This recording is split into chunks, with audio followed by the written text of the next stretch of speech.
Calculate equilibrium level of income 100% ഉറപ്പാണ്, question വരും. Multiplier ആയിരിക്കും ഇത്തവണ നിങ്ങൾക്ക് ക്വസ്റ്റ്യൻ വരാനുള്ള ചാൻസ് കാണുന്നത്. പിന്നെ ഇവിടെ change in consumption, change in savings, change in income, multiplier, അങ്ങനത്തെ കുറച്ച് കാര്യങ്ങളൊക്കെ.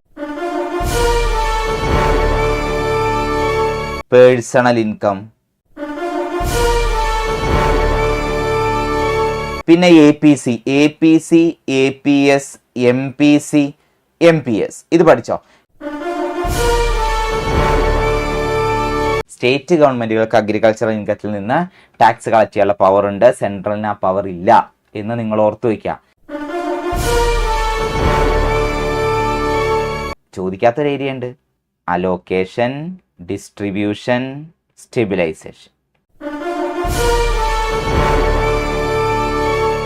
മോറൽ ഹസാർഡ് ആ ഭാഗത്ത് നിന്ന് ക്വസ്റ്റ്യൻ വരാനുള്ള ചാൻസ് കാണുന്നുണ്ട്.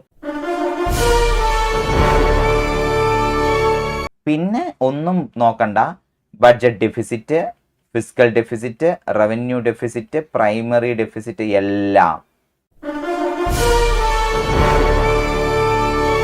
ക്രിയേഷൻ ഓഫ് അസറ്റ്, അങ്ങനെ നമ്മൾ പഠിച്ചോർക്കണ്ട. ഒരു ടേബിളിന്റെ ബേസിസിൽ അസറ്റ് ക്രിയേറ്റ് ചെയ്യുന്ന ഏതാണ്, ഓക്കെ, ലൈബിലിറ്റി ക്രിയേറ്റ് ചെയ്യാത്തത് ഏതാണ്, ലൈബിലിറ്റി ക്രിയേറ്റ് ചെയ്യുന്നത് ഏതാണ്, ആ രീതിയിൽ ക്വസ്റ്റ്യൻ വരാൻ ചാൻസ് ഉണ്ട്.